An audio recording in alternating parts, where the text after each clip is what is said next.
First of all, let me thank the Turkish government for giving me the opportunity to interact with you, especially on this topic of the coronavirus and its very dangerous effect in the world. As you know, that this coronavirus is not a very individual disease. It is very highly contagious, highly expansive, pervasive, and it is not only threatening the person, but it is also threatening all the person who is coming in contact with other persons. So it has a very community effect. So the nature of disease is very contagious and very sleeping and very dangerous. And this disease is worldwide. More than 180 countries are infected by this coronavirus, which is a respiratory disease, and it affects the lungs. And there is no, medicine, confirmed medicine for this disease. It's a very mysterious disease, so we have to be very careful. And you also find that in America, the mortality rate is also increasing very fast. As you know, that SARS, which came in 2003, that is severe acute respiratory syndrome, the mortality rate was around 10%. And after that, in 2012, when Middle East, respiratory syndrome came, MERS came, the mortality rate was about 38%. But in this coronavirus, the mortality rate was only 2% or 1%, but now it is increasing. Population is 1.3 billion population, but the death is only 423, and that death has also increased after mid-March, and before March we don't have this kind of death. So, but in China, you find the Chinese population is 1.34 billion population, but the total death in China is not more than 4,000.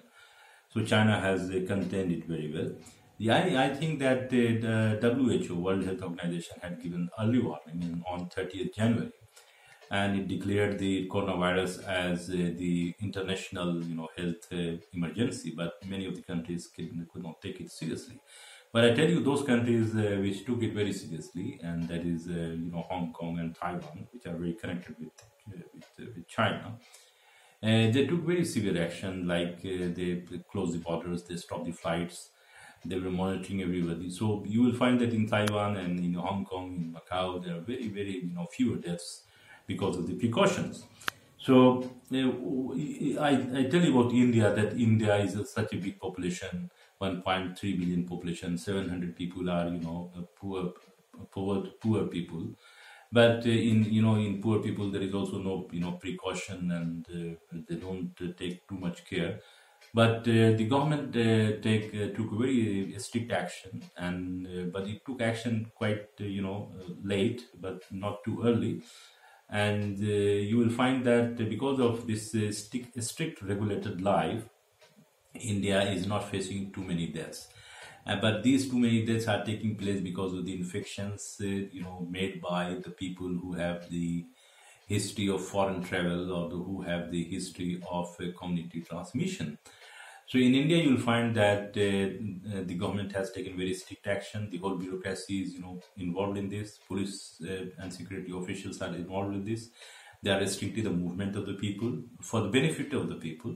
They have given a very small, few hours so that you can go and to the market, you can buy something. The government is also providing facilities to the people in the remote areas. And also there is a complete shutdown. This complete shutdown is taken, then the government will further, extend it or not. So I give you one example, that the strict regulation means that you have to be quarantined whether you have a disease or not. You be in your house, don't go out. Even if you go to the market, be cautious, maintain your distance for more than 1 meter from the other person. Don't touch your hand, cover your, your face, that is the mask. And even if you are in a very, non-infected areas, but you must use the mask, and you should also wash your hands, be in the house, and so no movement outside. And also you will find that in my city, for example, the city is the small city. This Aligarh is divided into various zones by the police, and from one zone, from one mahalla to another mahalla, people are not able to cross unless and until they have the pass. So this kind of strict regulation is controlling the disease, because the main important thing that you have to break the cycle of the disease, because the main problem with corona is two. One is the death, and the other problem is basically the restrictions on the freedom of movement. So you have to maintain this restriction. And if you look into the Islamic history, in Islamic history you will find that during the period of Hazrat Umar, when he was going to Syria to meet, to have a meeting with the governor, and the governor was also a Sahabi, is a big Sahabi. At that time, the epidemic had spread in Syria. But, just before the border of Syria, Hazrat Umar, he stranded there.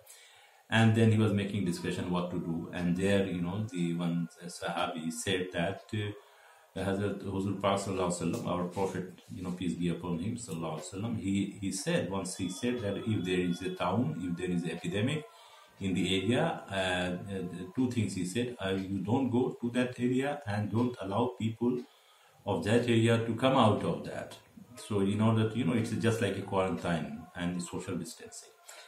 And you will find that in those periods, in that period, about 3 Sahabis who were inside Syria, they were governors, the three governors, one after another, they died because of the epidemic. And the 4th Sahabi, he did not. So Huzur Pak Sallallahu Alaihi Wasallam, our Prophet, peace be upon him, he also said that if you die because of the epidemic and living in your area and don't go out of the area, you are in your area, then you are considered as shaheed, like martyr. So in Islam also there is a very strong hadith, and that you should also take care of your health, because in Islam that you have to make tadbir, you have to make hikmah, because Allah has given us mind and thinking capacity. We have to think in a very rational way, not to violate Islamic principle, but at the same time to do what is good said in Islam. So in Islam also you find that it is very, very important that we should do everything that should give us security and protection, and we should also do everything, we should give security and protection to the other people, to our fellow people. The other person does not know that whether I am infected or not. But if I am infected, I am interacting with other person and the other person does not know about this, then naturally I am responsible for this. So therefore, social distancing, being in quarantine, not going out too much, living in the house. So this is the precaution we have to take. And I tell you that the professor who recently died, Stephen Hawking, he's a big name in the theoretical physics.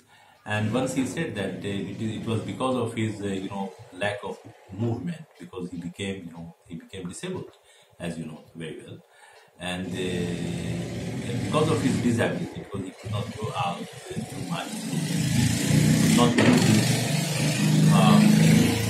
he could not use his freedom too much, his physical freedom and social freedom. But it was because of these restrictions he became a big scientist. He became a big name. So Stephen Hawking, he thanked his disease for becoming a big name in theoretical physics. So I think that for a Muslim, this coronavirus precautions can be a good opportunity to be in the home, to work for the home, to make ibadat, to make prayer, to work from home, to make more interaction with spouses, with a spouse, with children, and to talk to their relations, to take care of them, and to keep their house clean. And I think that in this way, everyone should cooperate in every mahalla, in every country, and all over the world, so that we can be free from this disease. Türkiye Cumhuriyeti Kültür ve Turizm Bakanlığı